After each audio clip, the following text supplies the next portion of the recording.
नमस्कार दोस्तों, स्वागत है आपका YouTube channel exam knowledge classes के अंदर।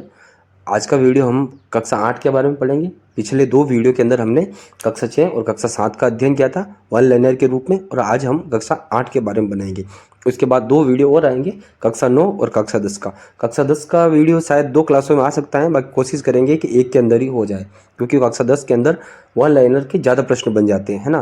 तो आज हम शुरू करते हैं। हमारा राजस्थान कक्षा 8 राजस्थान बोर्ड की बुक है और यहाँ से प्रश्न बनते हैं। तो वीडियो को शुरू करते हैं और अंत तक बने रहें। अध्याय 1, 18वीं सदी का राजस्थान। पहला प्रश्न, मराठा शक्ति को सर्वप्रथम संगठित करने वाले शासक कौन थे? तो शिवाजी थे। दूसरा, राजस्थान में सर्वप्रथम मराठों ने कहाँ प्रवेश किया? तो 1711 में मेवाड़ के अंदर प्रवेश किया। किस मराठा शासक ने मराठा ध्वज अटक से कटक तक बढ़ाने का लक्ष्य रखा? तो पेशवा बाजीराव ने। ठीक है। अगला, मराठों ने कोटा बूंदी में पर कब आक्रमण किया? तो 1726 के अंदर। ठीक है, बूंदी पर। पांचवा, डूंगरपुर और बांसवाड़ा के शासकों ने मराठों को खिराज देना कब स्वीकार किया? तो 1728 के अंदर।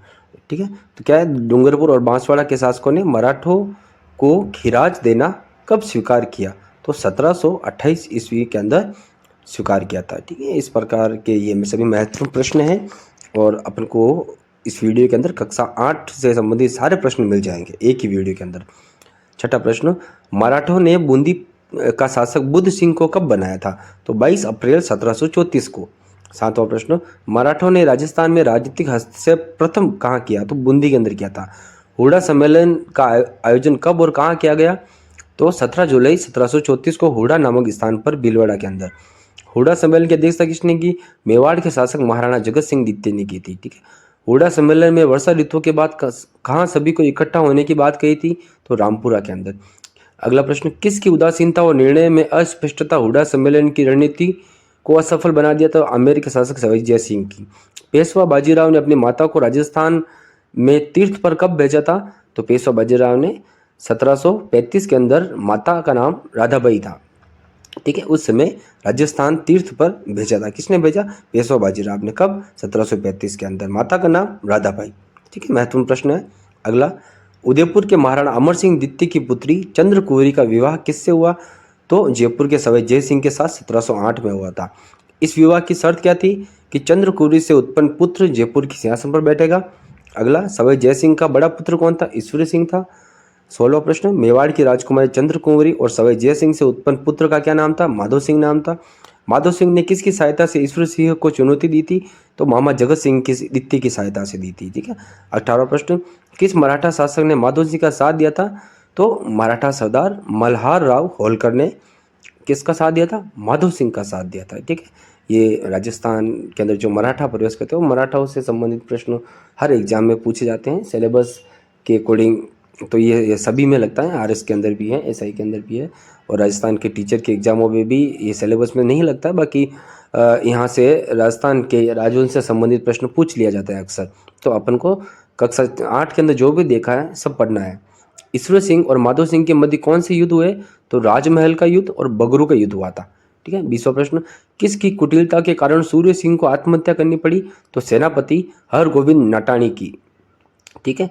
21वां, जोधपुर में किस के मध्य उत्तराधिकार संघर्ष प्रारंभ हुआ? तो राम सिंह और बख्त सिंह के मध्य। 22वां, अंग्रेजों ने राजपूतों के साथ संधि करनी शुरू की थी 1817 से लेकर 1818 के बीच के अंदर।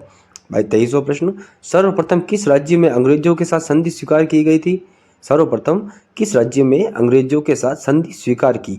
तो 29 सितंबर 1803 को 29 सितंबर 1803 को भरतपुर राज्य के अंदर। ठीक है। अच्छा प्रश्न है ये, यहाँ से प्रश्न अक्सर बनते हैं। जो डेट दे रखी है, ये इसमें जो डेट आपको इम्पोर्टेंट लगती है उसको आप स्क्रीनशॉट ले लीजिए या नोट आउट कर लीजिए। ठीक है। प्रश्न बनता है यहाँ से। इसी में अगला 24वां, 1818 तक किस राज्य को छोड़कर सभी ने अंग्रेजों से संधि कर ली थी? तो सिरोही को छोड़कर। सिरोही ने अंग्रेजों का साथ कब संधि की? तो 1823 के अंदर। ठीक है। अहदनामा का अर्थ क्या होता है? इकरारनामा या समझौता पत्र। अध्याय 2, 1857 की जो क्रांति है उससे संबंधित प्रश्न है। पहला, कंपनी ने आंतरिक शासन में हस्तक्षेप करते हुए जोधपुर पर अधिकार कब किया था? 1839 के अंदर। मांगरोल का युद्ध कब हुआ? मांगरोल का युद्ध जो हुआ वह कोटा के महाराणा रावल और जालिम सिंह के मध्य हुआ था। मांगरोल की युद्ध में जालिम सिंह की सहायता किसने की थी? तो अंग्रेजों ने की थी। ठीक, मांगरोल के युद्ध में जालिम सिंह की सहायता अंग्रेजों ने की थी। मांगरोल का युद्ध भी पूछा जाता है। 1857 की क्रांति से संबंधित सारे प्रश्न लगभग लगभग अपन को क्लास 8 के अंदर मिल जाते हैं। और भी डिटेल के जो प्रश्न बनेंगे वो कक्षा 9 के अंदर भी चैप्टर ये लगता है, उसके अंदर भी अपन इसके बारे में अच्छे से चर्चा करेंगे। अभी तक जो क्लास 8 के अंदर दे रखा है केवल और केवल उन्हीं प्रश्नों के बारे में अपन वन लाइनर के रूप में अच्छे से समझेंगे और व्याख्या भी करेंगे। चौथा प्रश्न, बांसवाड़ा के महाराजा लक्ष्मण सिंह को नाबालिग बताते हुए कब अंग्रेजों ने बांसवाड़ा पर अधिकार कर लिया? तो 1844 के अंदर। अंग्रेजों ने अलवर पर अधिकार कर अलवर को 2 भागों में कब विभाजित किया? 1826 के अंदर। किसने नसीराबाद की सैनिक छावनियों को लूटा? डूंगर जी, जवाहर जी और लोटू जी जाट ने। सातवां प्रश्न, मेरवाड़ा बटालियन की स्थापना कब हुई? 1822। शेखावटी ब्रिगेड की स्थापना कब हुई? 1834। जोधपुर लीजियन का गठन कब हुआ? 1835। मेवाड़ भील कोर की स्थापना कब हुई? 1841। और कंपनी इन सभी बटालियन का रख रखाव से संबंधित खर्च किससे वसूल करते थे? तो जो भी संबंधित राज्य हैं उससे कंपनी बटालियन का रख रखाव का खर्च वसूल करती थी। ये जो डेटे हैं, Merwara battalion, Shekhawati brigade, Jodhpur lesion, ये जो डेटे हैं याद रखिए। मेवाड़ भील कोर की स्थापना कब हुई? इस प्रकार के प्रश्न भी अक्सर एग्जामों में हमें देखने को मिलते हैं और ये सन हम लगभग लगभग भूल भी जाते हैं कई बार। बाकी भूले नहीं, इसके लिए वीडियो को बार बार देखना सही रहता है। ठीक है ना। और इसी प्रकार अपन को जो जो भी इम्पोर्टेंट डेटे रहेगी हम उसको 1 से 2 बार बोल के सुनाएंगे आपको। 12वां प्रश्न, भारत में 1857 की क्रांति की शुरुआत कहाँ हुई? तो 10 मई 1857 को मेरठ से हुई थी। 13वां, 1857 के समय मेवाड़ के पॉलिटिकल एजेंट कौन थे? तो मेवाड़ से मेजर सावर्स थे। मारवाड़ के पॉलिटिकल एजेंट मैकमोसन और जयपुर के पॉलिटिकल एजेंट कर्नल ईडन। और उस समय राजस्थान के एजीजी कौन थे? तो जॉर्ज पैट्रिक लॉरेंस थे 1857 की क्रांति में। 1857 की क्रांति के समय राजस्थान में कितने सैनिक छावनियाँ थी? तो 6 सैनिक छावनियाँ थी, 6। और राजस्थान की सभी सैनिक छावनियों में भारतीय के कितने सैनिक थे? तो 5000 भारतीय सैनिक थे। मेरठ विद्रोह की सूचना लॉरेंस को कब मिली? तो 19 मई 1857 को माउंट आबू के अंदर मिली थी। उसमें माउंट आबू में थे ये। नसीराबाद छावनी ने विद्रोह कब किया? तो 28 मई 1857 को नसीराबाद की छावनी ने विद्रोह किया था। ठीक है, राजस्थान में शुरुआत यहीं से होता है नसीराबाद। और भारत के संदर्भ में जो है वो आपके सिलेबस के अकॉर्डिंग जिस चीज़ के अंदर भारत का 1857 की क्रांति लगती है उसके अंदर अपन जब रीड का कुछ कराएंगे सिलेबस उस समय देख लेंगे। अभी राजस्थान बोर्ड की किताब है तो राजस्थान का ही मैटर पढ़ेंगे अपन। ठीक है ना।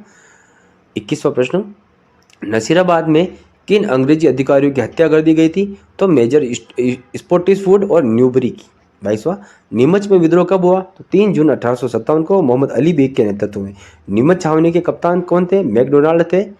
24वां, किसकी सहायता से मेजर सावर्स ने नीमच पर पूर्ण अधिकार कर लिया था? तो कोटा, बूंदी और मेवाड़ की सेना की सहायता से। एरेनपुरा विद्रोह कब हुआ? 21 अगस्त 1857 को। जोधपुर लीजियन में विद्रोह का आगाज किसके नेतृत्व में हुआ था? तो मोतीखा, सूबेदार शीतल प्रदास और तिलक राम के नेतृत्व में। 27वां प्रश्न, बिठोड़ो का युद्ध कब हुआ? तो 8 सितंबर 1857 को कैप्टन हीथकोट व जोधपुर महाराजा तख्त सिंह की संयुक्त सेना और ठाकुर कुशाल सिंह के मध्य बिठोड़ा का युद्ध हुआ था। ठीक है, ये 1857 की जो क्रांति का जो चैप्टर है इसमें ये जो ठाकुर कुशाल सिंह है ये काफ़ी महत्वपूर्ण रहता है ना। बिठोड़ो का युद्ध और ये जो अपन कहते हैं ये काले गोरे का युद्ध वगैरह अपन ये सभी इंपॉर्टेंट प्रश्न है यहाँ से। ठीक है, इसी में अगला, चेलावास का युद्ध कब हुआ? तो 18 सितंबर 1857 को जोधपुर के पॉलिटिकल एजेंट मॉक मैसन और ठाकुर कुशाल सिंह के मध्य। 29वां, किस अंग्रेज अधिकारी का सिर काटकर अहुआ के किले के दरवाजे पर लटका दिया गया था? तो मॉक मैसन का। किसके नेतृत्व में आक्रमण कर जनवरी 1858 को अहुआ के किले पर अधिकार कर लिया गया था? तो ब्रिगेडियर होम्स के नेतृत्व में। ढोल बाजे संग बाजे, भालो बाजे बांकियो, एजेंट को मारकर दरवाजे पर टांकियो, इस गीत में किसके सर टांकने की बात कही गई है? तो मॉक मैसन की। कोटा में विद्रोह कब हुआ? 15 अक्टूबर 1857 को। कोटा में विद्रोह का नेतृत्व किसने किया? जयदयाल और मेहराब खा। ये प्रश्न आया हुआ है। और राजस्थान में सबसे ज़्यादा सुनियोजित और सुनियंत्रित क्रांति कहाँ हुई थी? तो कोटा के अंदर हुई थी। कोटा के अंदर जो क्रांति हुई थी वो अच्छा चैप्टर है यहाँ का और यहाँ से अक्सर प्रश्न अपन को देखने को मिलते हैं। ठीक है ना। तो इसी प्रकार आगे भी आपको अच्छे प्रश्न मिलेंगे। चैनल के वीडियो के लास्ट तक बने रहे आप, वीडियो को पहले स्किप ना करें। हाँ, टाइम लगता है आपको तो स्पीड बढ़ा दीजिए आप। 35वां, कहाँ के विद्रोहियों और क्रांतिकारियों ने कैप्टन बर्टन का सिर काट कर शहर में घुमाया था? तो कोटा। कोटा विद्रोह के समय कोटा के शासक कौन थे? तो महारावल राम सिंह द्वितीय। 36वां प्रश्न, अंग्रेजों ने दोबारा सभी रियासतों पर अपना नियंत्रण कब स्थापित किया? तो जून 1858 के अंदर। जून 1858 के अंदर क्या हुआ था? अंग्रेजों ने दोबारा सभी जो रियासतें हैं राजस्थान की, वहां पर अपना नियंत्रण स्थापित कर लिया था। ठीक है, 1857 की जो क्रांति है यहाँ तक जून 1858 तक आते आते तकरीबन सारी समाप्त हो जाती हैं और अधिकार अंग्रेजों का ही रहता है, यहाँ पर असफल हो जाती हैं। अध्याय 3, आधुनिक राजस्थान का निर्माण। पहला प्रश्न, राजस्थान के एकीकरण की चर्चा किसके आदेश के बाद प्रारंभ हुई थी? तो 1939 में वॉइस रॉय लॉर्ड लिनलिथगो के आदेश के बाद। दूसरा प्रश्न, एकीकरण से पहले राजस्थान में केंद्र शासित प्रदेश कौन सा था? तो अजमेर मेरवाड़ा प्रदेश था। एकीकरण से पहले राजस्थान में कितने ठिकाने थे? 3 ठिकाने थे, कुशलगढ़, लावा और नीमराणा। एकीकरण का प्रथम प्रयास किस रियासत ने किया था? तो कोटा के शासक भीम सिंह ने किया था। भीम सिंह के बाद किसने एकीकरण का प्रयास किया? तो मेवाड़ महाराणा ने 25 और 26 जून 1946 को एकीकरण का प्रयास किया था। किसके बाद? कोटा के शासक भीम सिंह के बाद। ये 5 प्रश्न थे। राजस्थान जो है, राजस्थान का एकीकरण शुरू हो जाता है यहाँ पर। अपन राजस्थान का एकीकरण जो 7 चरणों में हुआ था, उसमें इस वीडियो के अंदर हम एक एक चरण के बारे में जो भी कक्षा 8 के अंदर दे रखा है उसकी अपन चर्चा करेंगे। तो शुरू करते हैं एक एक चरण। अपन पहला चरण, प्रथम चरण, जिसे मत्स्य संघ का नाम दिया था, गठन की तारीख 17 या 18 मार्च 1948, दोनों तारीख मिलती है। और एकीकरण की जो समेकित प्रक्रिया है इसके बारे में, अलवर, धौलपुर, भरतपुर, करौली यानी कि ABCD को मिलाकर मत्स्य संघ का निर्माण किया गया था। अलवर इसकी राजधानी बनी और धौलपुर के महाराजा उदयभान सिंह को राजप्रमुख बनाया गया। शोभाराम कुमावत को प्रधानमंत्री नियुक्त किया गया था। ये आपको जो मैप दिख रहा है इसमें अलवर, भरतपुर, धौलपुर और करौली, ये पहला चरण है। इसको हम ABCD करके भी बुला सकते हैं, याद रखने की ट्रिक है ये भी। पहला चरण है, नाम मत्स्य संघ है, तारीख याद रखिएगा 17 या 18 मार्च 1948, डेट पूछी जाती है इसकी। और कौन से जिले थे? ये 4 जिले थे, अलवर, भरतपुर, धौलपुर, करौली, ABCD। और राजधानी को किसको बनाया? अलवर को, ठीक है। और राज प्रमुख धौलपुर के महाराजा उदयभान सिंह और प्रधानमंत्री कौन? शोभाराम कुमावत, जो थे यहाँ के प्रधानमंत्री भी थे मत्स्य संघ के समय।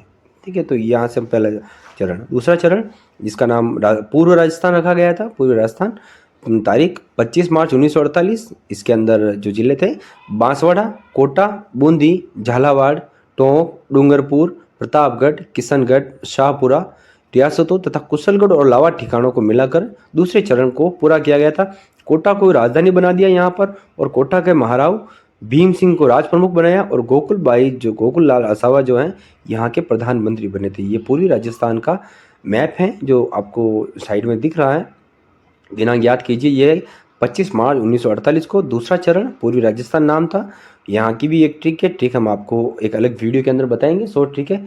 इसकी ट्रिक कहते हैं बाबू को झाला की को पसाटो करके एक ट्रिक है, बाबू को झाला की को पसाटो।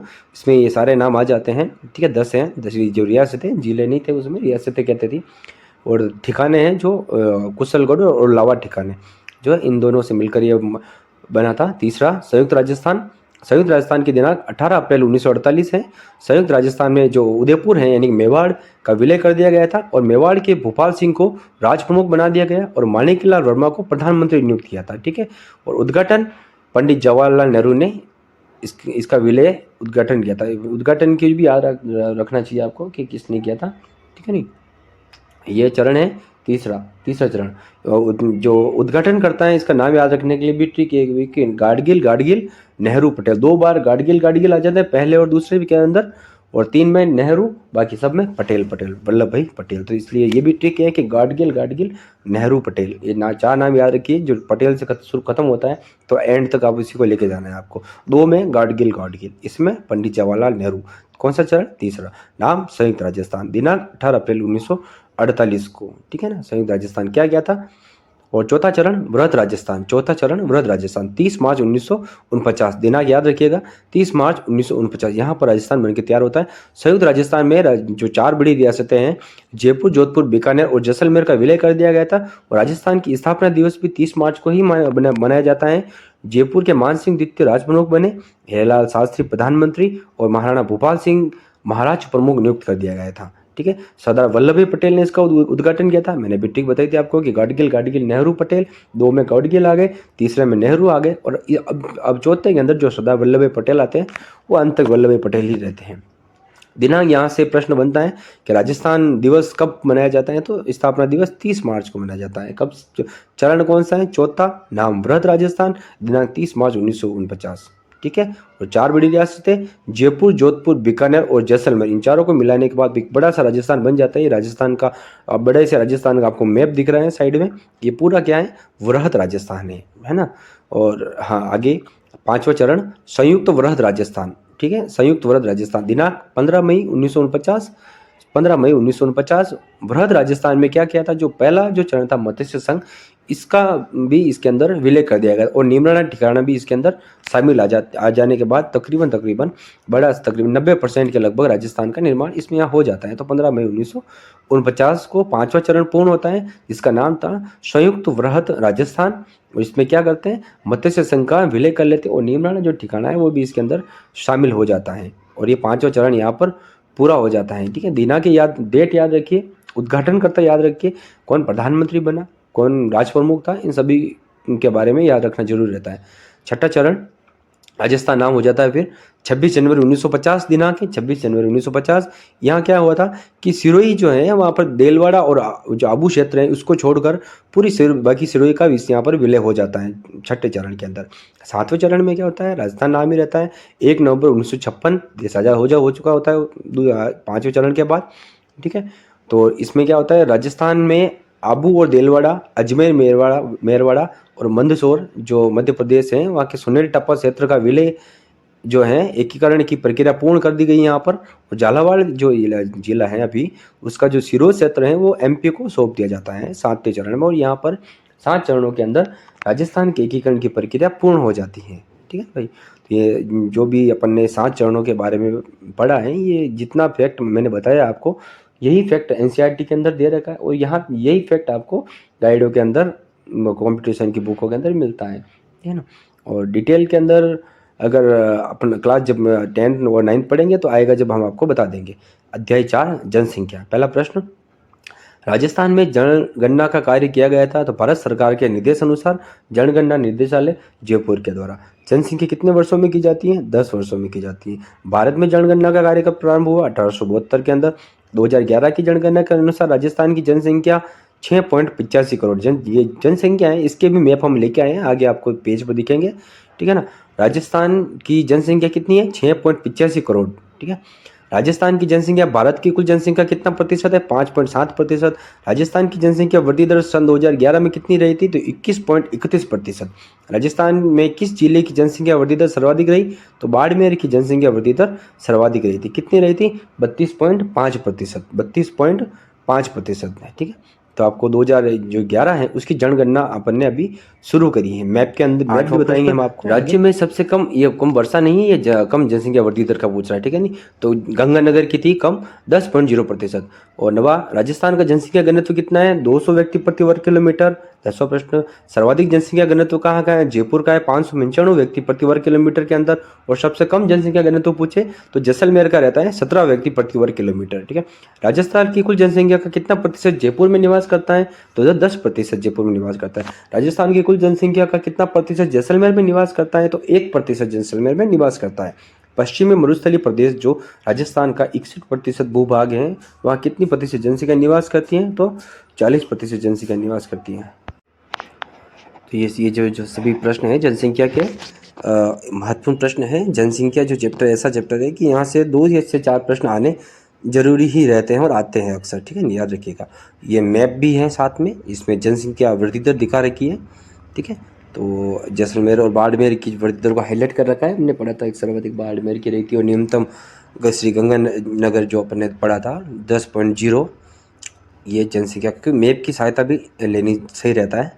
अगला प्रश्न रहेगा हमारा, पश्चिमी मरुस्थल प्रदेश का जनसंख्या घनत्व कितना है, तो 130 व्यक्ति प्रति वर्ग किलोमीटर है। ठीक है। 16वां प्रश्न, पूर्वी मैदानी भाग जो राजस्थान का 20% है में कितना प्रतिशत जनसंख्या निवास करती है, तो 33% जनसंख्या यहाँ पर निवास करती है। 17वां प्रश्न, पूर्वी मैदानी भाग का जनसंख्या घनत्व कितना है? तो पूर्वी मैदानी भाग का 332 व्यक्ति प्रति वर्ग किलोमीटर का जनसंख्या घनत्व है। किस साइड का? पूर्वी मैदान का। पूर्वी मैदान पश्चिमी मरुस्थल के बारे में और पूर्वी मैदानी भाग दोनों के बारे में हमने इन 3 प्रश्नों के अंदर बात की सामान्य सी। और प्रति व्यक्ति वर्ग किलोमीटर जयपुर का सर्वाधिक देखा था हमने, जैसलमेर का सबसे कम देखा था हमने। ठीक है, जैसलमेर आप जनसंख्या चैप्टर एक ऐसा चैप्टर है जो आप हर एग्ज़ाम की जब भी तैयारी करते हैं तो ये बार बार ये चैप्टर को पढ़ने में सामने आता है, पर फिर भी हम अक्सर भूल जाया करते हैं क्योंकि डाटा जो है मिस हो जाते हैं, बार बार मिक्स हो जाते हैं। 18वां 2011 की जनगणना के अनुसार राजस्थान का लिंगानुपात कितना है? तो 928 व्यक्ति, 928। ठीक है, और 2011 की जनगणना के अनुसार 6 वर्ष से कम आयु के बच्चों का लिंगानुपात 888। ठीक है ना, तो 1000 पुरुषों पर महिलाओं की संख्या जो होती है वो लिंगानुपात रहती है। राजस्थान में सर्वाधिक लिंगानुपात डूंगरपुर में 994 महिलाएं प्रति 1000 पुरुष के ऊपर। राजस्थान में सबसे कम लिंगानुपात धौलपुर का रहता रहा है और 846 जो महिलाएं हैं वो प्रति 1000 पुरुष पर। अभी तक जनगणना के आंकड़े 2011 के ही हैं, जब 2026 तक का बता रहे हैं। जब भी होगी अगली जनगणना तो उसके बाद के पेपर के अंदर वो डाटा आएंगे। अभी तक के सारे एग्जामों में 2011 की जनगणना ही हमें याद रखनी है। लिंगानुपात से भी प्रश्न आता है। लिंगानुपात, सर्वाधिक लिंगानुपात कहाँ का है, न्यूनतम लिंगानुपात कहाँ का है, ये भी आपको सामान्य ध्यान रखना है। और लिंगानुपात से संबंधित जितने प्रश्न हैं वह आजकल ट्रेंड चल रहा है कि 0 से 6 जो आयु वर्ग के बच्चे हैं उसका लिंगानुपात के बारे में प्रश्न पूछते हैं। ग्रामीण लिंगानुपात भी प्रश्न पूछे जाते हैं। शहरी लिंगानुपातों से भी याद रखना है। प्रतिशत भी याद देखें आप, ठीक है, संख्या याद रखिए, प्रतिशत भी याद रखिए, सारे डाटा आपको याद रहना सही रहता है। 2011 की जनगणना के अनुसार राजस्थान की साक्षरता प्रतिशत कितनी है? 2011 की जनगणना के अनुसार राजस्थान की साक्षरता प्रतिशत 66.11%, 6.11, ठीक है, परसेंटेज। सर्वाधिक साक्षरता प्रतिशत किस जिले की है? कोटा की है 76.6% और कम साक्षरता जालोर की 52.12%। सर्वाधिक पुरुष साक्षरता किस जिले की? झुंझुनू की। महिला साक्षरता किसकी? सर्वाधिक कोटा की। सबसे कम पुरुष साक्षरता प्रतापगढ़ की और सबसे कम महिला साक्षरता जालोर की। ये साक्षरता के बारे में यही प्रश्न बनते हैं यहाँ से, जो यहाँ दे रखा है इससे बाहर नहीं बनता है प्रश्न, ठीक है। और बाहर बनता है तो वो फिर इतना याद नहीं रहता है अपन को। ये जैसे राजस्थान की साक्षरता कितनी है तो 66.11 याद रखने का है, ठीक है। आगे इसका मैप भी दे रखा है। राजस्थान में साक्षरता प्रतिशत के बारे में जो बता रखा है कि किस जिले की ज़्यादा है साक्षरता दर, किस जिले की कम है, ये भी याद रखिएगा। ग्रामीण और शहरी भी देख लीजिए इसमें। और मुख्यतः जो जिले हैं, शुरू के 5 जो जिले रहते हैं या 4 जिले याद रख लीजिए, सर्वाधिक 4 जिले और न्यूनतम 4 जिले, ये भी याद रखना सही रहता है। कि कई बार जो मिलान के प्रश्न भी आ जाते हैं, असत्य कथन वाले भी प्रश्न आते हैं। लेकिन जो अदृश्य मंत्रालय का जो पेपर होता है वहाँ से जो भी प्रश्न बना है वो साक्षरता से संबंधित, वो इस वीडियो के अंदर जो प्रश्न दे रखे हैं यहीं से काम हो जाता है। तकरीबन 90% के लगभग काम यहाँ से हो जाता है ना। आगे, राजस्थान की कुल जनसंख्या का कितना प्रतिशत भाग शहरी है? तो 25% भाग। राजस्थान में सर्वाधिक नगरीय जनसंख्या किस जिले की है? तो कोटा जिले की है। राज्य में सबसे कम नगरीय जनसंख्या किस जिले की है? डूंगरपुर जिले की। अगला, 2011 की जनगणना के अनुसार राजस्थान की कुल जनसंख्या का कितना प्रतिशत अनुसूचित जनजाति है, यानी कि 13.5%, ठीक है। और राजस्थान में कौन सी जनजाति निवास करती हैं? तो भील, मीणा, डामोर, सांसी, गरासिया, सहरिया, सारी ये जो जनजातियां हैं राजस्थान में निवास करती हैं। राजस्थान में सर्वाधिक जनसंख्या किस जनजाति की है? तो मीणा की है। और राजस्थान की प्राचीन जो जनजाति है कौन सी? तो भील जनजाति प्राचीन है। डामोर जनजाति कहाँ पर पाई जाती है? तो डूंगरपुर जिले के सिमलवाड़ा जो क्षेत्र है वहाँ पर डामोर जनजाति पाई जाती है, ठीक है। मतलब डामोर जनजाति का निवास स्थान ज़्यादातर डूंगरपुर जिले का जो सिमलवाड़ा जो क्षेत्र है वहाँ पर देखने को मिलता है। जनजातियों से भी प्रश्न बनता है और इसके अंदर ये जो है राजस्थान में सर्वाधिक जनसंख्या किस जनजाति की? मीणा जनजाति। ये प्रश्न भी कई बार आया हुआ है। गरासिया जनजाति मुख्यतः पाई जाती हैं तो सिरोही जिले के आबू रोड और पिंडवाड़ा जो तहसील है वहाँ पर। सांसी जनजाति कहाँ पाई जाती है? भरतपुर के अंदर। राजस्थान की कौन सी जनजाति है जिसे भारत सरकार ने आदिम जनजाति समूह की सूची में शामिल किया है? तो सहरिया जनजाति को। और राजस्थान में सहरिया जनजाति कहाँ पर पाई जाती है? प्रश्न आया तो 12 जिले के शाहबाद और किशनगंज जो तहसील है वहाँ पर अपन को सहरिया जनजाति सर्वाधिक देखने को मिलती हैं। तो यहाँ से भी प्रश्न बनता है शहरी जनजाति का। जो 12 है, 12 जिले का जो शाहबाद और किशनगंज जो तहसील है वहाँ पर सर्वाधिक देखने को मिलती है। यहाँ से भी प्रश्न अपन को कई बार देखने को मिले और बनते भी हैं यहाँ के प्रश्न। जनजातियों से मुख्यतः प्रश्न बनते हैं। एक प्रश्न बन जाता है जनजातियों का जनसंख्या के संदर्भ के अंदर ही बनता है, और गलत नहीं जाए इसके लिए अपन वीडियो को 1 से 2 बार भी देखना उचित रहता है मेरे हिसाब से। आगे अध्याय 5 उद्योग। पहला प्रश्न, ऊन से बनी बरड़ी कहाँ की प्रसिद्ध है? तो जैसलमेर की। ऊन के कंबल कहाँ के प्रसिद्ध हैं? बीकानेर के। तीसरा, जो तिलहन, बीज, मसाला, मोटे अनाज के उत्पादन में राजस्थान का स्थान कौन सा है? तो पहला स्थान है। राजस्थान में देश का कितना प्रतिशत फास्फेट उत्पादन होता है? तो 90% फास्फेट का उत्पादन होता है। तांबे से बने उद्योग से संबंधित जिले कौन से हैं? तो झुंझुनू, उदयपुर, अलवर, सिरोही और बीकानेर जिले। सोना चांदी के आभूषण निर्माण के लिए प्रसिद्ध जिला कौन सा है? तो जयपुर जिला है। संगमरमर के लिए प्रसिद्ध स्थान कौन से हैं? तो राजसमंद, नागौर, उदयपुर, अजमेर, बांसवाड़ा। लाल पत्थर के लिए प्रसिद्ध क्या है? तो धौलपुर जिला। लाल पत्थर के लिए प्रसिद्ध जिला पूछे आपसे तो धौलपुर जिला। ये जो प्रश्न है 7 नंबर, संगमरमर के लिए प्रसिद्ध स्थान कौन से हैं? तो राजसमंद, नागौर, उदयपुर, अजमेर, बांसवाड़ा।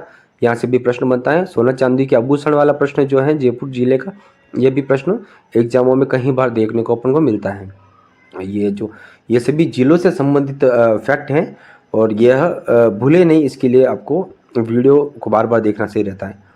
पीले पत्थर के लिए प्रसिद्ध जिला कौन सा है? जैसलमेर। 10वां, सूती वस्त्र की प्रथम मिल कहाँ और कब स्थापित की गई? तो ब्यावर में कृष्णा मिल लिमिटेड 1899 के अंदर। ये 7वीं क्लास के अंदर पढ़ा था हमने ये भी। राजस्थान की वस्त्र नगरी मैनचेस्टर किसे कहा जाता है? भीलवाड़ा को। किन मिलों को मिलाकर राजस्थान राज्य सहकारी स्पिनिंग और जिनिंग मिल संघ का स्थापना की गई थी? तो हनुमानगढ़ की गंगापुर और गुलाबपुरा भीलवाड़ा की सहकारी वस्त्र मिल को मिलाकर राजस्थान सहकारी स्पिनिंग और जिनिंग मिल संघ की स्थापना की गई थी। राजस्थान राज्य सहकारी स्पिनिंग और जिनिंग मिल संघ को किस नाम से जाना जाता है? तो स्पिन फेड के नाम से जाना जाता है। ठीक है। 14वां प्रश्न, सीमेंट उद्योग के लिए कच्चा माल क्या है? तो सीमेंट उद्योग के लिए चूना पत्थर, जिप्सम और कोयला जो है कच्चे माल के रूप में उपयोग किए जाते हैं। ये जो प्रश्न है राजस्थान राज्य सहकारी स्पिनिंग और जिनिंग मिल, यह इम्पोर्टेंट प्रश्न है और पूछे जाने के लायक प्रश्न है। इसी में प्रश्न नंबर 15, राजस्थान में सीमेंट उद्योग के लिए किस कच्चे माल की सर्वाधिक उपलब्धता है? तो चूना पत्थर राजस्थान में आराम से मिल जाता है। 16वां प्रश्न, राजस्थान में प्रथम सीमेंट उद्योग की स्थापना कहाँ की गई थी? तो लाखेरी, बूंदी के अंदर। सीमेंट उद्योग के लिए कौन सा जिला आदर्श जिला माना जाता है? चित्तौड़गढ़ जिला। बिरला सीमेंट वर्क्स कहाँ स्थित हैं? तो चित्तौड़गढ़ के अंदर। जेके वाइट सीमेंट कहाँ है? नागौर के अंदर। श्री सीमेंट कहाँ पर है? तो ब्यावर के अंदर। जेके सीमेंट वर्क्स कहाँ है? तो निम्बाहेड़ा के अंदर। राजस्थान में प्रथम शक्कर मिल किस जिले में स्थापित की गई थी? चित्तौड़गढ़ के अंदर। राजस्थान की प्रथम शक्कर मिल किस नाम से जानी जाती है? तो 1932 में the Mewar sugar mills Bhopal Sagar, ठीक है ना, वहाँ की है राजस्थान की प्रथम शक्कर मिल, शुगर मिल या कहें शक्कर मिल। यह उद्योग से संबंधित प्रश्न है और वन लाइनर फैक्ट के रूप में हम आपको एग्जाम नॉलेज क्लासेस के ऑनलाइन यूट्यूब प्लेटफॉर्म के ऊपर हम दे रहे हैं आपको, जिससे आप इस वीडियो को 1 से 2 बार देखने के बाद गलत होने की संभावनाएं काफ़ी हद तक कम कर सकते हैं। 24वां प्रश्न, the Mewar sugar mills Bhopal Sagar क्षेत्र में स्थापित की गई थी। यह निजी क्षेत्र की मिल थी। 25वां प्रश्न, राजस्थान में कहाँ कहाँ शुगर मिल है? तो चित्तौड़गढ़, केसराय पाटन और श्रीगंगानगर के अंदर। 26वां प्रश्न, सेज का पूरा नाम क्या है? Special economic zone. Says special economic zone. राज्य का सबसे बड़ा सेज कहाँ स्थापित किया गया है? तो जयपुर के सीतापुरा के अंदर। सेज का पूरा नाम याद रखिए आप, स्पेशल इकोनॉमिक जोन। और कहाँ पर राज्य का सबसे बड़ा सेज क्षेत्र है? जयपुर के सीतापुरा के अंदर। इसी में अगला अध्याय 6 रहेगा, परिवहन एवं पर्यटन। इसके बारे में अपन जानेंगे। इसमें पहला प्रश्न परिवहन के बारे में, किसी क्षेत्र की रक्तवाहिनियाँ क्या कहलाती हैं? तो परिवहन को रक्तवाहिनियाँ कहा जाता है। दूसरा, स्वर्णिम चतुर्भुज योजना में कौन कौन से महानगर शामिल हैं? दिल्ली, मुंबई, चेन्नई और कोलकाता। 4 हैं, दिल्ली, मुंबई, चेन्नई, कोलकाता महानगर शामिल हैं। स्थल पर लंबी दूरी की यात्रा करने के लिए कौन सा परिवहन सबसे सस्ता रहता है? तो रेल मार्ग सस्ता बजट के अंदर। भारत में प्रथम रेल कहाँ और कब चली थी? तो 1853 के अंदर जो महाराष्ट्र है वहाँ के मुंबई से उठने की और ठाणे के बीच के अंदर चली थी। राजस्थान में पहली रेल यात्रा कब शुरू की गई थी? 1874 के अंदर बांदीकुई दौसा से आगरा फोर्ट उत्तर प्रदेश के बीच में चली थी। राजस्थान में रेल मार्ग की कुल लंबाई कितनी है? तो 6000 किलोमीटर।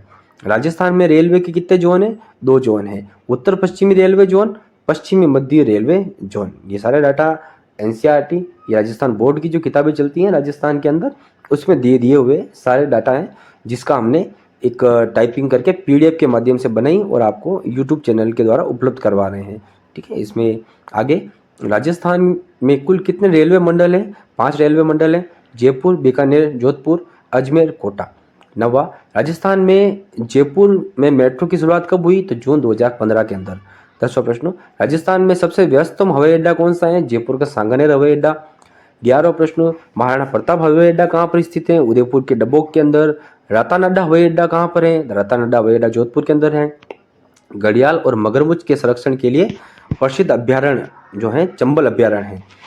पैलेस ऑन व्हील रेलगाड़ी कहाँ से कहाँ तक चलती है? तो दिल्ली से लेकर उत्तर प्रदेश तक चलती है। राजस्थान के किन किन जिलों में पैलेस ऑन व्हील चलती है? तो ये जोधपुर जिलों और भी जिले जो हैं आगे जो अगला प्रश्न आएंगे उसमें अपन देखें। यहाँ ये पीडीएफ का के अंदर ये प्रश्न कट हो रखा है जो भी जिले हैं। बाकी ये जो पैलेस ऑन व्हील्स हैं यहाँ से भी प्रश्न पूछा जाता है। हवाई अड्डा जो है महाराणा प्रताप हवाई अड्डा, रातानाडा हवाई अड्डा जोधपुर का जो है यहाँ से भी प्रश्न बनते हैं। ये जयपुर के मेट्रो से संबंधित और भी डाटा अगर आप अदर जो साइट से पढ़ना चाहते हैं तो पढ़ लीजिएगा, क्योंकि यहाँ से अक्सर प्रश्न बनते हैं। मेट्रो की शुरुआत कब हुई और मेट्रो के जो चरण हैं चरण भी पूछे जाते हैं, है ना। हाँ, इस 16 अगला प्रश्न, पेइंग गेस्ट योजना का संबंध जो है पर्यटन विभाग से है। ऊँट महोत्सव बीकानेर में मनाया जाता है। मरु महोत्सव जैसलमेर के अंदर बनाया जाता है। पतंग महोत्सव जयपुर के अंदर बनाया जाता है। कुंभलगढ़ महोत्सव राजसमंद के अंदर बनाया जाता है। मारवाड़ महोत्सव जोधपुर के अंदर बनाया जाता है। और उदयपुर में कौन सा महोत्सव मनाया जाता है? प्रश्न पूछा है तो मेवाड़ महोत्सव मनाया जाता है। कहाँ पर? उदयपुर के अंदर। ये सारे महोत्सव है। महोत्सव से संबंधित मिलान के प्रश्न हमें एग्जाम के अंदर अक्सर देखने को मिलते हैं, तो इन प्रश्नों को भी देखना चाहिए। इसमें देखो जो पतंग महोत्सव है जयपुर, कुंभलगढ़ महोत्सव राजसमंद, मरु महोत्सव जैसलमेर, ऊँट महोत्सव बीकानेर, मारवाड़ महोत्सव जोधपुर और पेइंग गेस्ट योजना पर्यटन विभाग से संबंधित है। ये सारे प्रश्न इंपॉर्टेंट है। और उदयपुर जो मेवाड़ महोत्सव है ये कहाँ पर बनता है? तो ये तो सरल सा और सामान्य सा सवाल है, मेवाड़। आगे अध्याय 7 अपन शुरू करेंगे। अध्याय 7 कक्षा 8 चल रही है उस, और अध्याय 7 का नाम विकास योजनाएं है। वीडियो अभी पूरा होने में समय है, और क्योंकि काफ़ी प्रश्न अभी बाकी हैं वन लाइनर के रूप में, तो वीडियो के लास्ट तक बने रहे और एक भी प्रश्न मिस नहीं हो, ठीक है ना। अध्याय 7 शुरू करते हैं। इसके अंदर अपन कृषि से संबंधित जो योजना है उसके बारे में देखेंगे। ये 8 योजनाएं हैं और इसका उद्देश्य क्या है सभी इस वीडियो के अंदर दे रखा है, आप देखिए। कृषि कल्याण कोष की योजना, या कहे इसको कार्यक्रम भी कह सकते हैं। राष्ट्रीय खाद्य सुरक्षा मिशन, राष्ट्रीय कृषि विकास योजना, प्रधानमंत्री कृषि सिंचाई योजना, प्रधानमंत्री फसल बीमा योजना, राष्ट्रीय आयुष मिशन है, किसान कल्याण योजना और राजीव गांधी कृषक साथी सहायता योजना। ठीक है, तो एक एक के बारे में अपन डिटेल में चर्चा करते हैं, पर वीडियो क्या बहुत ही ज़्यादा लंबा हो जाता है, तो इसलिए इतनी चर्चा एक घंटे के वीडियो के अंदर करना सही नहीं रहता है, क्योंकि इससे आप बोरियत भी फील करने लग जाते हैं। आप को ये जो भी पीडीएफ हैं, हम जो हमारा टेलीग्राम चैनल है उसके अंदर सारी एक एक वीडियो की पीडीएफ हम उपलब्ध करवा देंगे। तो आप टेलीग्राम जो चैनल है उसका लिंक हम वीडियो के नीचे डिस्क्रिप्शन में डाल देंगे, जिससे आप चैनल को ज्वाइन कर पूरी पीडीएफ वहाँ से प्राप्त कर ले। हालांकि ये जो एनसीईआरटी की जो बुकें होती है ना, ये आपके पास रहेगी, और नहीं है तो आप एक बार मार्केट से ला के रख दीजिए, क्योंकि एनसीईआरटी जी राजस्थान की अगर कंपटीशन की तैयारी करनी है तो एनसीईआरटी के बिना शुरू करना भी सही नहीं रहता है। प्रश्न ज़्यादातर एनसीईआरटी से बनते हैं, या आगे की जो भी योजना है इसके बारे में हम डिटेल से पढ़ने की कोशिश करते हैं। ये इसमें जो किसान कल्याण योजना है नंबर 7 की, यह महत्वपूर्ण योजना है, इसके बारे में भी आप पढ़िए। इसमें क्या होता है, किसानों को गुणवत्ता युक्त आहार पाने के लिए आर्थिक सहायता दी जाती है सरकार के द्वारा। राष्ट्रीय आयुष मिशन है, इसके जो करंट डाटा है वो पढ़ लेना। आर्थिक क्षेत्र की योजना है, पहली भामाशाह रोजगार सृजन योजना, इसमें जो बेरोजगार महिलाएं, अनुसूचित जाति जनजाति दिव्यांगजनों को रोजगार स्वरोजगार हेतु अवसर उपलब्ध करवाया जाता है। पंडित दीनदयाल उपाध्याय ग्रामीण कौशल योजना, इसमें ग्रामीण युवकों में कौशल विकास द्वारा गरीबी का निवारण किया जाता है। मुख्यमंत्री युवा संबल योजना, शिक्षित युवाओं को 2 वर्ष की अवधि के लिए बेरोजगारी भत्ता दिया जाता है। और भामाशाह योजना, वित्तीय और गैर वित्तीय जो लाभ होते हैं उसमें सीधे जरूरतमंदों तक पहुंचाने के लिए भामाशाह योजना भी सरकार द्वारा शुरू की गई है।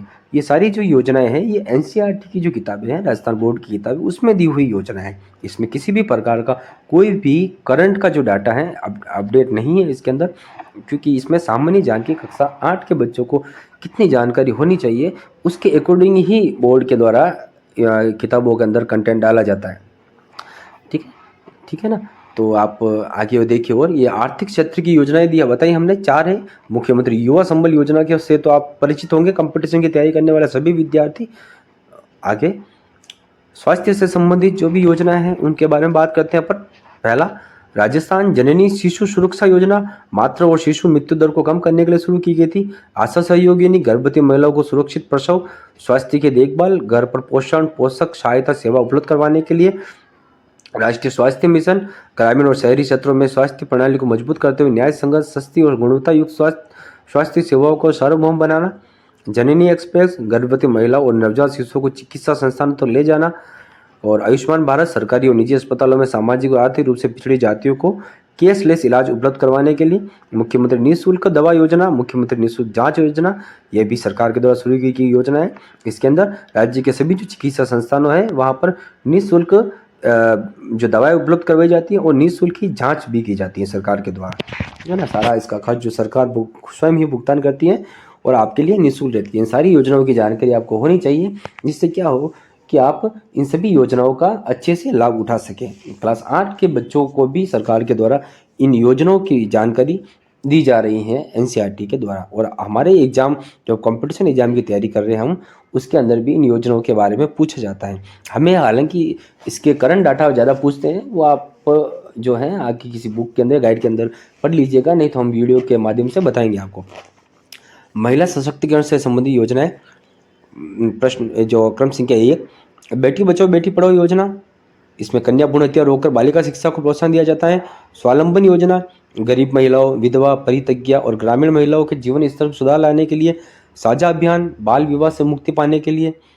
ग्रामीण बालिका संरक्षण और सम्मान योजना, बालिका संरक्षण में संलग्न व्यक्तियों और संगठनों को सम्मानित करने के लिए। मुख्यमंत्री राजश्री योजना, लड़कियों में शिक्षा और स्वास्थ्य की स्थिति में सुधार करने के लिए। आईएम शक्ति फंड, महिला स्वयं सहायता समूह को आर्थिक सहायता प्रदान कर महिलाओं को आत्मनिर्भर बनाने के लिए आईएम शक्ति फंड सरकार के द्वारा शुरू किया गया। इसी में हम आगे और योजनाओं के बारे में बात करते हैं। ग्रामीण विकास की योजनाएं, पहली, मुख्यमंत्री आदर्श ग्राम पंचायत योजना, चयनित गांवों में कृषि, शिक्षा, स्वास्थ्य, पर्यावरण के साथ साथ लोकतांत्रिक मूल्यों का विकास करना। दूसरा, स्वच्छ भारत मिशन अभियान, स्वच्छता से संबंधित है। अटल भूजल योजना, समुदाय सहयोग के माध्यम से भूजल प्रबंध में सुधार लाने के लिए। स्पेशल एरिया डेवलपमेंट प्रोग्राम, इसमें जो विशेष क्षेत्रों जैसे मेवात, डांग क्षेत्र, मगरा क्षेत्र, सीमांत क्षेत्र हैं उसका विकास करने के लिए। पांचवा, मनरेगा, महात्मा गांधी राष्ट्रीय ग्रामीण रोजगार गारंटी योजना, यहाँ से भी अक्सर प्रश्न पूछे जाते हैं। ग्रामीणों को वर्ष में न्यूनतम 100 दिन का रोजगार उपलब्ध करवाना, अभी 125 दिन कर दिए गए, ये भी, इससे भी प्रश्न बनता है। प्रधानमंत्री आवास योजना, गाँव में जो पक्के मकान बनाने के लिए। ग्रामीण गौरव पथ, गाँव की जो सड़कें हैं उसको मेगा हाईवे से जोड़ने के लिए ग्रामीण गौरव पथ योजना सरकार के द्वारा शुरू की गई थी। प्रधानमंत्री ग्राम सड़क योजना, ग्रामीण क्षेत्रों में जो सड़कें हैं उसका विकास करने के लिए प्रधानमंत्री ग्राम सड़क योजना का शुभारंभ किया गया था सरकार के द्वारा। ये सारी जो योजनाएं हमने भी बताई हैं ग्रामीण विकास की योजनाएं, जो भी योजनाएं मैं आपको वीडियो के माध्यम से बता रहा हूं उन सभी की हेडलाइन ऊपर दे रखी हैं, जिससे आपको पता चल जाएगा कि यह योजनाएं हैं वो किससे संबंधित हैं। अभी मैंने बात की ग्रामीण विकास की योजनाएं। आगे अपन चलते हैं। अध्याय 8, जन जागरण और सामाजिक सुधार हेतु राज्य के प्रयास। पहला, भूदान आंदोलन की शुरुआत किसने की? तो विनोबा भावे ने भूदान आंदोलन की शुरुआत की थी। भूदान आंदोलन की शुरुआत कब और कहाँ की गई थी? तो 18 अप्रैल 1951 को तेलंगाना के तिरुचिरापल्ली के अंदर। ठीक है। तीसरा, भूदान आंदोलन किससे संबंधित है? तो जमीनी स्वामित्व की विषमता दूर करने से संबंधित है। विनोबा भावे की अपील कर राजस्थान के किस जिले में भूदान किया गया था? नागौर जिले के अंदर। राज्य सरकार ने कौन सा अधिनियम पारित किया? ग्राम दान अधिनियम 1971। आज़ादी के समय राजस्थान कि कितना प्रतिशत जनसंख्या कृषि पर निर्भर थी? 75% जनसंख्या। राजस्थान काश्तकारी अधिनियम कब लागू हुआ? 1955 के अंदर राजस्थान काश्तकारी अधिनियम लागू हुआ था। यह जो प्रश्न है यह जन जागरण एवं सामाजिक सुधार हेतु राज्य के प्रयास से संबंधित प्रश्न है। मेरी बोलने की स्पीड अगर ज़्यादा है तो वीडियो की स्पीड आप कम कर लीजिए और धीरे हैं तो आप बढ़ा लीजिए। जैसा भी रहे आप अपने हिसाब से करके वीडियो को देखते रहिए। ठीक है, अगला प्रश्न, राजस्थान भू राजस्व अधिनियम कब लागू हुआ? 1956 के अंदर। नवा प्रश्न, संविधान का अनुच्छेद 17 किससे संबंधित है? आर्टिकल 17 छुआछूत से संबंधित है। 10वां प्रश्न, अस्पृश्यता उन्मूलन के लिए भारत सरकार ने कौन सा अधिनियम पारित किया था? तो नागरिक अधिकार संरक्षण अधिनियम 1955 अनुच्छेद 17 के अंदर। ये भी किसने कहा कि आप किसी राष्ट्र में महिला की स्थिति देखकर उस राष्ट्र की हालत बता सकते हैं? तो हमारे जो प्रधानमंत्री रहे थे, प्रथम प्रधानमंत्री पंडित जवाहरलाल नेहरू ने कहा था। 1951 में महिला साक्षरता कितनी थी? तो उस समय 2.51% महिला साक्षरता थी, उस समय नहीं थे पढ़े लिखे। 2011 के आंकड़ों के अनुसार राजस्थान की महिला साक्षरता कितनी है? तो अभी 52.10 है, हमने पहले बात की थी। राजस्थान में महिला आयोग का गठन कब किया गया? महत्वपूर्ण प्रश्न है। राजस्थान में महिला आयोग का गठन 15 मई 1999 के अंदर 15 मई 1999 के अंदर राजस्थान में महिला आयोग का गठन किया गया था। तो यहाँ पर अपन ने जो महिलाओं से संबंधित जो भी है प्रश्न उनकी अपन ने चर्चा की। आगे चलते हैं। 15वां प्रश्न, महिला आयोग में कुल कितने सदस्य होते हैं? तो 1 + 3 = 4 सदस्य होते हैं। महिला आयोग के अध्यक्ष का कार्यकाल कितना होता है? 3 वर्ष का होता है। सबल योजना का पूर्ण रूप है राजीव गांधी किशोरी सशक्तिकरण योजना। राजीव गांधी किशोरी सशक्तिकरण योजना सबला योजना। सबला योजना में लाभार्थी होता है 11 से 18 वर्ष की बालिका जो विद्यालय नहीं जाती हैं और या जिन्होंने बीच में ही विद्यालय छोड़ दिया है। बेटी बचाओ बेटी पढ़ाओ योजना की शुरुआत कब की गई थी? 2015 में घटते हुए लिंगानुपात को ध्यान में रखते हुए इस योजना की शुरुआत की थी। 20वां प्रश्न, हिंदू उत्तराधिकार दत्तक ग्रहण संरक्षण अधिनियम है, अधिनियम 1956 का है। अगला, दहेज निषेध अधिनियम कौन सा अधिनियम है? तो दहेज निषेध अधिनियम 1961 का अधिनियम है। ईवीएम मशीन में अधिकतम कितने उम्मीदवार को वोट दिया जा सकता है? तो ईवीएम जो मशीन है उसमें अधिकतम 16 उम्मीदवारों को वोट दिया गया है। चुनाव से संबंधित भी प्रश्न हमको देखने को मिले हैं इसके अंदर। और एक अच्छा प्रश्न है, ये प्रश्न गाइडों के अंदर कम ही देखने को मिलता है, कम चर्चा में रहा था प्रश्न, बाकी अच्छा प्रश्न है, आए तो गलत नहीं रहे। ठीक है, एनसीईआरटी का प्रश्न है। 24वां प्रश्न, चुनाव के लिए मतदान दल का गठन किया जाता है जिला निर्वाचक अधिकारी के द्वारा। 25वां, प्रत्येक जिले में जिला निर्वाचक अधिकारी कौन होता है? जिले का कलेक्टर। वीवीपीएट का पूरा नाम क्या है? Voter verifiable paper audit trail. Voter verifiable paper audit trail. VVPAT में मतदान के बाद पर्ची कितने समय तक दिखाई देती है? 7 सेकंड तक के लिए। सूचना के अधिकार के लिए राजस्थान के किस जिले में मजदूरों ने आंदोलन किया था? तो राजसमंद जिले में भीम तहसील के देवडूंगरी के मजदूरों ने। ठीक है, इस मांग को पूरा करने के लिए राजस्थान ने कौन सा कानून बनाया? तो सूचना का अधिकार, आरटीआई।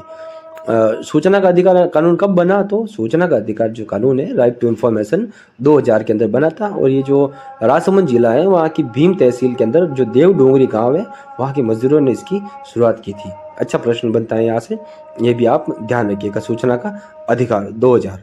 ठीक है, राजस्थान सूचना अधिकार कानून बनाने वाला देश का कौन सा राज्य है? तो राजस्थान पहला राज्य है। भारत सरकार ने सूचना का अधिकार कानून के रूप में कौन सा कानून लागू किया था? तो सूचना का अधिकार अधिनियम 2005 लागू किया था। आरटी 2009 के आधार पर राजस्थान में कौन सा कानून बनाया गया था? तो राजस्थान निःशुल्क और अनिवार्य बाल शिक्षा का अधिकार अधिनियम 2010 बनाया था, आरटी 2009 के हिसाब से। 34वां प्रश्न, राजस्थान निःशुल्क और अनिवार्य बाल शिक्षा का अधिकार अधिनियम 2010 कब लागू हुआ? 1 अप्रैल 2011 से लागू हुआ था। इस अधिनियम के अंदर किस आयु के बच्चों पर लागू होता है? तो 6 से लेकर 14 वर्ष के बच्चों पर यह लागू होता है। यह अधिनियम किस कक्षा तक की पढ़ाई के लिए है? तो कक्षा 1 से लेकर कक्षा 8 तक की बच्चों की पढ़ाई के लिए है। क्या चीज़? आरटी। और आरटी जो है ये सरकार की जो भी अधिनियम सरकार ने लागू किया था, इसका फ़ायदा आज के समय में जो भी गरीब विद्यार्थी हैं सभी के द्वारा ये लिया जा रहा है। ठीक है ना, और इसकी जानकारी भी सभी को है, और नहीं है तो सभी को जानकारी पहुँचाना हमारा उत्तरदायित्व रहता है। अगला प्रश्न, निजी स्कूलों में कमजोर और पिछड़े बच्चों के लिए आरटीई एक्ट के अधीन कितनी प्रतिशत सीटें आरक्षित हैं? तो 25% सीटें आरक्षित है प्राइवेट स्कूलों के अंदर। संयुक्त राष्ट्र की आम सभा द्वारा बाल अधिकार समझौते को कब पारित किया गया? 20 नवंबर 1989 के अंदर। 20 नवंबर 1989 के अंदर। भारत ने समझौते पर हस्ताक्षर कब किए? 1992 के अंदर। राजस्थान में चाइल्ड हेल्पलाइन के नंबर क्या है? 1098। राजस्थान में जन सामान्य की समस्याओं को दर्ज करने के लिए कौन सा पोर्टल है? तो राजस्थान संपर्क पोर्टल के अंदर आप अपनी समस्याओं के बारे में कंप्लेंट डाल सकते हैं। सिटीजन कॉल सेंटर का नंबर 181 ठीक है। ये कंप्यूटर का जो वायरस है, रेन समरीज का क्या नाम है, तो ये कंप्यूटर का वायरस है। मेलवेयर के बारे में पूछा है, मेलवेयर क्या है, ये भी कंप्यूटर का वायरस है। कभी प्रश्न जो है कंप्यूटर से संबंधित शुरू हो गए हैं, ठीक है ना। मेलवेयर ये जो भी है कि ये कंप्यूटर के वायरस है। कंप्यूटर से भी प्रश्न हर एक जो अधीनस्थ बोर्ड की जो भी परीक्षाएं होती है उसमें सभी के अंदर 5 या किसी में 10 प्रश्न कंप्यूटर से संबंधित पूछे भी जाते हैं, ठीक है। फिशिंग क्या है, यह एक तरीके की ऑनलाइन ठगी है, ठीक है। प्रश्न नंबर 47, स्पूफिंग क्या है, व्यक्तिगत जानकारी प्राप्त करने की ठगी है, ठीक है। और अगर किसी के साथ ऑनलाइन ठगी हो तो वह अपनी शिकायत कहाँ दर्ज करेगा, national cyber crime reporting portal के ऊपर। स्वीप का पूरा नाम क्या है, systematic voter education and electrical participation programme, ठीक है। स्वीप का नाम, स्वीप से भी अच्छे प्रश्न बनते हैं। अध्ययनों गहरी और ग्रामीण और शहरी प्रशासन की संविधान संशोधन पंचायत राज व्यवस्था को अपनाया गया था, तो 73वां संविधान संशोधन हुआ था 1993 में। वहाँ पर उस समय पंचायती राज व्यवस्था को राजस्थान में अपनाया गया था, ठीक है। हाँ, 73वां संवैधानिक संशोधन। पंचायती राज से भी पॉलिटिकल साइंस का प्रश्न है और सभी एग्जामों में प्रश्न बनता है। राजस्थान की अगर राज्य व्यवस्था आप पढ़ते हैं तो आपके लिए एक अच्छी सी बुक बताता हूँ मैं आपको। यहाँ पर राहुल चौधरी करके जो सर की बुक पुस्तक आती है राजस्थान की राज्य व्यवस्था, सबसे बेस्ट पुस्तक मानी जाती है, उसको आप ले लीजिए। दूसरा प्रश्न, 73वें संविधान संशोधन की किस अनुसूची में पंचायती राज व्यवस्था की त्रिस्तरीय ढांचे के बारे में बताया था, तो 11वीं अनुसूची को ऐड किया था उस समय। ग्राम पंचायत के अधीन कितने कार्य हैं, ग्राम पंचायत में 29 कार्य हैं। ग्राम पंचायत में कौन कौन होता है, तो सरपंच और ग्राम विकास अधिकारी होता है। पंचायत समिति में कौन होता है, प्रधान और खंड विकास अधिकारी होता है। जिला परिषद में कौन कौन होता है, तो जिला प्रमुख और मुख्य कार्यकारी अधिकारी होता है। लोकतंत्र की प्रथम इकाई कौन सी है, ग्राम पंचायत। ग्राम पंचायत केंद्र से मिलकर बनी है। ग्राम पंचायत में वार्ड पंच, उप सरपंच और सरपंच होते हैं। ग्राम पंचायत के चुनाव कौन करवाता है, राज्य चुनाव आयोग करवाता है। और ग्राम पंचायत का कार्यकाल कितना होता है, तो ग्राम पंचायत का कार्यकाल कितना होता है, 5 वर्ष का कार्यकाल होता है ग्राम पंचायत का। ये पंचायत समिति, ग्राम पंचायत, जिला परिषद से संबंधित प्रश्न है। कार्यकाल बताया और चुनाव कौन करवाता है, सदस्य कौन कौन होते हैं, इन सभी के बारे में हमने इस प्रश्नों के माध्यम से वन लाइनर के जो प्रश्न है उसके अंदर हमने देखा है। और आप भी देखिए और वीडियो को अपने जो भी दोस्त हैं जो भी कंपटीशन एग्जाम की तैयारी कर रहे हैं, जिनको एनसीईआरटी के सारे फैक्ट पढ़ने हैं, उनको ये वीडियो देखिए। ये सभी वन लाइनर जो प्रश्न हैं सभी इंपॉर्टेंट हैं और अक्सर एग्जामों में देखने को मिलते भी हैं। आगे चलते हैं अपन। प्रश्न नंबर 11, ग्राम पंचायत में प्रत्येक माह में कम से कम कितनी बैठकें होनी चाहिए, तो 2 बैठकें होना अनिवार्य है। 12वां प्रश्न, ग्राम पंचायत और जिला परिषद को जोड़ने वाली महत्वपूर्ण कड़ी पंचायत समिति है। प्रधान और उप प्रधान का चयन होता है, निर्वाचित सदस्यों में ही सही होता है। पंचायत समिति के सदस्य न्यूनतम आयु कितनी होनी चाहिए, 25 वर्ष की होनी चाहिए। पंचायत समिति के सदस्यों का कार्यकाल कितना होता है, 5 वर्ष का होता है पंचायत समिति के सदस्यों का कार्यकाल। अगला, पंचायती राज व्यवस्था में शीर्ष स्तर की संस्था जो है उसको जिला परिषद कहते हैं। जिला स्तर पर विकास योजनाएं बनाती हैं जिला परिषद बनाती हैं। और 18वां प्रश्न, ग्राम पंचायत की आय का स्रोत जो है वो भवन कर, वाहन कर, क्रय विक्रय पर कर व बेरोजगार जो बाजार हैं, बाजारों से जो भी प्राप्त आय होती है, ये सभी ग्राम पंचायत की जो आय हैं उसके स्रोत हैं। मेरे बोलने में अगर किसी प्रकार की कोई त्रुटि हो जाती है तो आप इसलिए ये सामने जो पीडीएफ भी दे रखी है उसमें आप मिलान करते हैं साथ साथ। अगर किसी प्रकार की त्रुटि होती है तो हम क्षमा के प्रार्थी हैं। आगे चलते हैं अपन। 19वां प्रश्न, पंचायती राज की आय का साधन है स्थानीय कर और शुल्क से प्राप्त आय, राज्य की सरकार से प्राप्त अनुदान आदि। 20वां प्रश्न, जिला परिषद की आय का साधन क्या है, केंद्र व राज्य सरकार द्वारा प्राप्त अनुदान, पंचायत समिति से की गई वसूली और राजस्व का प्राप्त निश्चित हिस्सा, ये सभी जिला परिषद की आय है। 21वां प्रश्न, ग्राम सभा की बैठक कब बनाई जाती है, प्रत्येक 3 माह में एक बैठक बुलाई जाती है। 22वां, ग्राम सभा की बैठक किस तारीख को होती है, 26 जनवरी, 1 मई, 15 अगस्त और 2 अक्टूबर को। आप सुनिएगा, 26 जनवरी, 1 मई, 15 अगस्त और 2 अक्टूबर को। ग्राम न्यायालय एक्ट कब पारित हुआ, 2008 के अंदर ग्राम न्यायालय एक्ट पारित हुआ था। 24वां प्रश्न, राजस्थान में पहला ग्राम न्यायालय स्थापित किया गया था, तो जयपुर के बस्सी जो नामक ग्राम में है वहाँ पर राज्य में पहला ग्राम न्यायालय स्थापित किया गया था। ये प्रश्न जो 24वां प्रश्न है बस्सी वाला इंपॉर्टेंट प्रश्न है, अक्सर एग्जाम में देखने को ये प्रश्न मिलता है। आगे 25वां, नगर निगम के लिए क्या नियम है, जहाँ 5 लाख से ज़्यादा जनसंख्या और सालाना 1 करोड़ से ज़्यादा आय हो नगर निगम बनाया जाता है। 26वां प्रश्न, जहाँ की जनसंख्या 1 लाख से ज़्यादा है और 5 लाख से कम है तो उसको क्या बनाएंगे? नगर परिषद बनाएंगे उसको। और अगला, जहाँ जनसंख्या 15,000 से ज़्यादा है और 1 लाख से कम है, 1 लाख तक है, तो उसको नगर पालिका बनाएंगे अपन, ठीक है, कहेंगे। और नगर निगम का अध्यक्ष क्या है? महापौर। नगर परिषद का अध्यक्ष सभापति कहलाता है। नगर पालिका का अध्यक्ष नगर पालिका अध्यक्ष कहलाता है। 31वां प्रश्न, किस संविधान संशोधन में महिलाओं के लिए 1/23 सीटें आरक्षित की गई थी? तो 74वें संवैधानिक संशोधन के तहत महिलाओं के लिए 1/3 जो सीटें हैं आरक्षित की गई थी। 74वां संवैधानिक संशोधन, ये भी अपन पंचायती राज व्यवस्था पढ़ते हैं राजस्थान की, उसके अंदर ये सभी फैक्ट अपन पढ़ते हैं। यह सभी पंचायती राज के ही प्रश्न हैं। 74 जो संविधान संशोधन हुआ था वो सभी, ठीक है ना, महत्वपूर्ण प्रश्न है सभी। और अपन को एक भी प्रश्न को स्किप नहीं करना चाहिए, क्योंकि एक प्रश्न को गलत करना या स्किप करना 1000 विद्यार्थियों से पीछे रहना के बराबर रहता है। आगे अध्याय 10, राजस्थान में कला और संस्कृति। पहला प्रश्न, बूंदी दुर्ग का निर्माण किसने करवाया था? तो रावबड़ सिंह ने कराया था 1354 के अंदर। दूसरा, किस दुर्ग में छत्रसाल महल, यंत्रशाला, अनुरोध महल बना हुआ है? तो बूंदी दुर्ग के अंदर बना हुआ है। लोहागढ़ दुर्ग का निर्माण किसने किया? सूरजमल ने करवाया था। चौथा प्रश्न, किस दुर्ग को मिट्टी का दुर्ग कहा जाता है? लोहागढ़ दुर्ग को। और त्रिनेत्र गणेश मंदिर किस दुर्ग में है? रणथंभौर दुर्ग, सवाई माधोपुर वाला जो है वहां पर त्रिनेत्र गणेश जी का मंदिर भी है। ये राजस्थान की कला और संस्कृति से संबंधित जो प्रश्न है कक्षा 8 में दे रखा है। और राजस्थान की कला और संस्कृति के बारे में विस्तार से चर्चा हम जब कक्षा 10 से संबंधित जो वीडियो अपन बनाएंगे, वीडियो 1 या 2 बनेगा, उसके अंदर हम अच्छे से बात करेंगे डिटेल से इसके बारे में। आगे, जालोर दुर्ग में प्रवेश के कितने दरवाजे हैं? तो 4 दरवाजे हैं। जालोर दुर्ग का निर्माण करवाया गया था 10वीं शताब्दी के राजा परमार राजा धारावर्ष वर्मुंज ने करवाया था। 8वां प्रश्न, राजस्थान का कौन सा दुर्ग मत्स्याकार पहाड़ी पर स्थित है? चित्तौड़गढ़ दुर्ग। गोमुख कुंड किस दुर्ग में स्थित है? चित्तौड़गढ़ दुर्ग के अंदर है। 10वां प्रश्न, विजय स्तंभ का निर्माण किसने करवाया था? महाराणा कुंभा ने। विजय स्तंभ की ऊंचाई 122 फीट है। विजय स्तंभ कितना मंजिला है? विजय स्तंभ 9 मंजिला में है। और भारतीय मूर्तिकला का शब्दकोश किसे कहा जाता है? जो 122 फीट का विजय स्तंभ है, इसी को भारतीय मूर्तिकला का शब्दकोश कहा जाता है। सभी कला संस्कृति के दुर्ग से संबंधित प्रश्न है और बहुत ही इंपॉर्टेंट प्रश्न है। विजय स्तंभ की जो ऊंचाई है 122 फीट, ये प्रश्न पूछा जाता है। विजय स्तंभ 9 मंजिला, ये भी प्रश्न पूछा जाता है।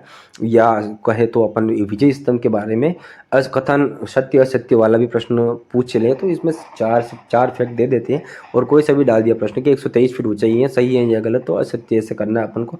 इस प्रकार के किसी भी प्रकार का प्रश्न बन सकता है, तो आपको डिटेल से जानकारी होना जरूरी है। 14वां प्रश्न, कुंभलगढ़ दुर्ग को अन्य किस नाम से जाना जाता है? तो कुंभलमेर के नाम से भी जाना जाता है। कुंभलगढ़ दुर्ग को वर्तमान स्वरूप किसने प्रदान किया था? तो महाराणा कुंभा ने प्रदान किया था। 16वां प्रश्न, महाराणा कुंभा ने किस शिल्पी के नेतृत्व में कुंभलगढ़ दुर्ग का पुनर्निर्माण करवाया था? तो मंडन के नेतृत्व में। 17वां, नीलकंठ महादेव का मंदिर कहाँ है? कुंभलगढ़ दुर्ग के अंदर है। जलीबाव की बावड़ी मामादेव कुंड कहाँ स्थित है? कुंभलगढ़ दुर्ग के अंदर स्थित है। कुंभलगढ़ दुर्ग का उच्च भाग क्या कहलाता है? कटारगढ़ कहलाता है। महाराणा प्रताप का जो जन्म हुआ था वही। 20वां प्रश्न, आमेर दुर्ग में किसके शासनकाल में स्थापत्य कला की विशेषता हुई थी? तो महाराजा मान सिंह के कारण। और 21वां, गागरोन दुर्ग की नदियों के संगम पर बना हुआ है। तो गागरोन दुर्ग जो है झालावाड़ वाला, ये आहू और काली सिंध जो नदी है उसके संगम पर बना हुआ है गागरोन का दुर्ग। गागरोन के दुर्ग से भी काफी प्रश्न बनते हैं। अपन जो राजस्थान के संत संप्रदाय पढ़ते हैं, संत पीपा जी पढ़ते हैं, उसमें भी इस दुर्ग के बारे में अच्छे से पढ़ते हैं। और दुर्ग से संबंधित जो चैप्टर है कला और संस्कृति विषय से संबंधित, उसके अंदर भी अपन दुर्गों की अच्छी जानकारी लेते हैं, ठीक है। गागरोन दुर्ग, आमेर दुर्ग, कुंभलगढ़ दुर्ग, इन सभी की डिटेल में चर्चा अपन कक्षा 10 के वीडियो के अंदर करेंगे। अभी जो भी वन लाइनर जो भी फैक्ट हैं कक्षा 8 के अंदर दे रखा है उनके बारे में हम बात कर रहे थे। 22वां प्रश्न, कौन सा दुर्ग हिंदू मुस्लिम एकता का प्रतीक माना जाता है? तो गागरोन दुर्ग। जगदीश मंदिर उदयपुर के अंदर है। सहस्त्र बाहु का मंदिर कहाँ है? नागदा उदयपुर के अंदर। अंबिका माता का मंदिर जगत उदयपुर। श्रीनाथ जी का मंदिर नाथ द्वारा राजसमंद। श्री एकलिंग जी का मंदिर उदयपुर के अंदर।